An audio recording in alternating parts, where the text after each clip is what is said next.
Et c'est l'heure maintenant d'accueillir l'invité de ce journal. Indila, bonjour. Bonjour. Et merci beaucoup d'avoir accepté ce petit détour par les studios de France 3 Limousin. Vous êtes donc chanteuse, on entend beaucoup parler de vous en ce moment et ce n'est sans doute que le début. En tout cas, on l'espère. Votre premier album, Mini World, s'est vendu à plus de 40 000 exemplaires en l'espace seulement d'une semaine, ce qui vous permet de passer en tête des ventes en France, devant Stromae, c'est pas rien. Est-ce que ce succès vous étonne ? Oui, forcément. Forcément, je suis assez étonnée, d'autant plus que pour moi, c'est quelque chose qui était complètement inimaginable. Et jusqu'à aujourd'hui, d'ailleurs, je commence un peu à, peut-être oui, à m'y faire, mais petit à petit, et ça reste encore quelque chose de très, très abstrait. Comment on fait pour gérer un succès aussi soudain ?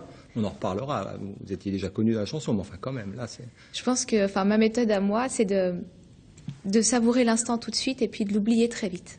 Voilà, je passe tout de suite à autre chose et j'évite d'y penser. Il faut savoir s'entourer bien aussi dans ces débuts-là.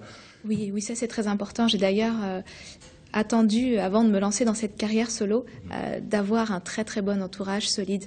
Voilà, vraiment, des bons repères. Alors, avant d'aller plus loin dans cette interview, on va écouter évidemment votre musique. Voici un extrait du clip de Dernière danse. On regarde.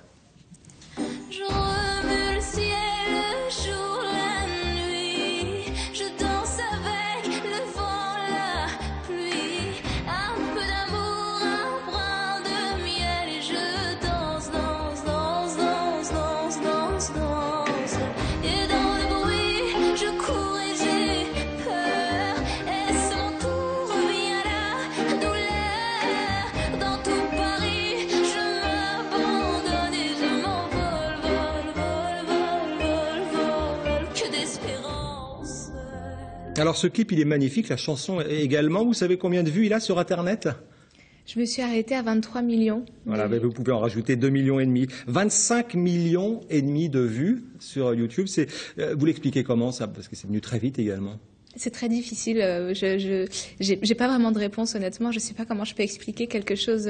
Enfin, ça prend une telle envergure. Ça plaît aux gens, oui. tout simplement. Ça plaît aux gens, je crois. Oui. Alors, ça confirme que vous êtes vraiment donc le phénomène musical de cette fin d'hiver, de ce début de printemps.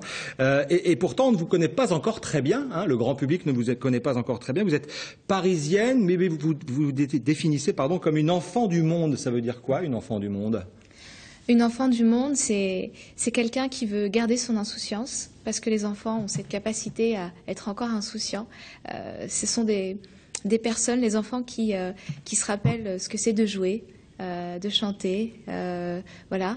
Et puis enfant du monde, tout simplement parce que j'ai cette volonté de vouloir rappeler qu'on est tous pareils et de passer au-delà de toutes les frontières finalement. Je pense que les frontières ne sont que dans nos têtes. Et parce que vous avez des origines algériennes, mais cambodgiennes, égyptiennes, indiennes, ça fait aussi partie de votre culture. Oui, et je dis même que ça va même au-delà. Je porte vraiment dans mon cœur toutes les nationalités du monde. Ça va même au-delà. Alors vous êtes auteur, compositeur et interprète. Vous écrivez depuis bien longtemps, dès l'âge de 7 ans. À 7 ans, à l'époque, c'était des poèmes. Qu'est-ce que vous racontiez dans vos poèmes ? C'était des poèmes qui parlaient beaucoup de voyage. C'est vrai que la notion de voyage est très présente dans Mini World d'ailleurs également, de bateaux et de trésors, bizarrement. Et maintenant, ce que vous écrivez dans vos chansons, est-ce que c'est différent ? Alors, ça a évolué ? Oui, en fait, je pense que c'est la même enfant qui parle toujours et qui chante que la vie vaut la peine d'être vécue. C'est vraiment ça. Mini World, c'est un album qui dit que la plus grande force, c'est la douceur. La douceur peut vaincre la colère, elle peut vaincre la lâcheté, la bêtise humaine. Et cet album, il est là pour essayer de le rappeler et de me le rappeler à moi aussi. Un mot sur vos influences qui sont vraiment hétéroclites, hein, là c'est moins qu'on puisse dire, ça va de Michael Jackson à Jacques Brel, en passant par Ismaël Ho, qui est un musicien sénégalais, ou encore une chanteuse indienne des années 40. Vous faites un peu le grand écart. Oui, c'est ça, c'est ça. Depuis toute jeune, j'ai grandi avec cet état d'esprit que la musique est universelle, qu'elle dépasse encore une fois, c'est ce mot qui revient, les frontières. Et j'ai vraiment eu cette chance de pouvoir comprendre et vivre la musique de manière universelle tout de suite. Merci infiniment Indila d'être venue nous voir sur le plateau de France 3. Je rappelle que vous êtes en showcase tout à l'heure à partir de 17 h à l'espace culturel de Leclerc à Limoges. Merci, merci beaucoup.